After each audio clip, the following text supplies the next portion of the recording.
আসন্ন ১২ই ফেব্রুয়ারির ত্রয়োদশ জাতীয় সংসদ নির্বাচনের প্রস্তুতি জোরদার করতে পটুয়াখালী ১ আসনের বিএনপি মনোনীত প্রার্থী সাবেক মন্ত্রী আলতাফ হোসেন চৌধুরীর ধানের শীষের প্রতীকের সমর্থনে আউলিয়াপুর ইউনিয়নে জাতীয়তাবাদী মৎস্যজীবী দলের উদ্যোগে উঠান বৈঠক অনুষ্ঠিত হয়েছে। রবিবার ৮ ফেব্রুয়ারি বিকাল ৪টায় আউলিয়াপুর ইউনিয়নের একটি খোলা মাঠে অনুষ্ঠিত এই বৈঠকে উপস্থিত ছিলেন বিভিন্ন সামাজিক ও রাজনৈতিক নেতৃবৃন্দ।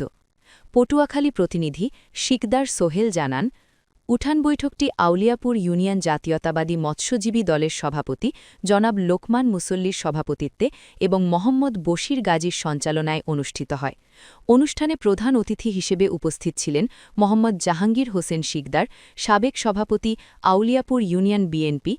বিশেষ অতিথি হিসেবে উপস্থিত ছিলেন মোহাম্মদ জাকির শিকদার, সিনিয়র যুগ্ম আহ্বায়ক, কৃষক দল পটুয়াখালী জেলা শাখা ও সাবেক সভাপতি আউলিয়াপুর ইউনিয়ন বিএনপি, মোহাম্মদ জালাল খান, সভাপতি সদর উপজেলা জাতীয়তাবাদী মৎস্যজীবী দল এবং আরাফাত জাহান বাপ্পি, সাধারণ সম্পাদক সদর উপজেলা জাতীয়তাবাদী মৎস্যজীবী দল।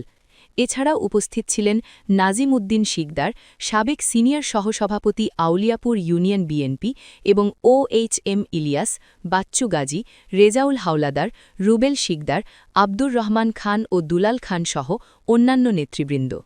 স্থানীয় রাজনৈতিক অঙ্গসংগঠনও বৈঠকে সক্রিয়ভাবে অংশগ্রহণ করেছে।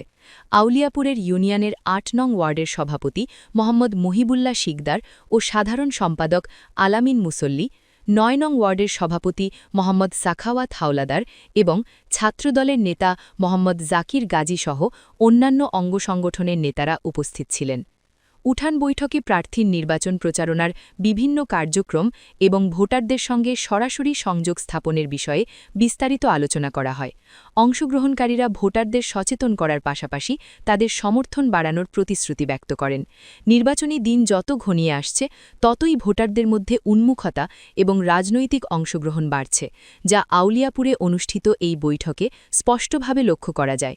বৈঠক শেষে নেতৃবৃন্দ একে অপরের সঙ্গে অভিজ্ঞতা বিনিময় এবং নির্বাচনী প্রচারণার অগ্রগতি নিয়ে আলোচনা করেন। আউলিয়াপুরের জনগণও তাদের উপস্থিতি দিয়ে এই অনুষ্ঠানকে সফল ও গতিশীল করেছে।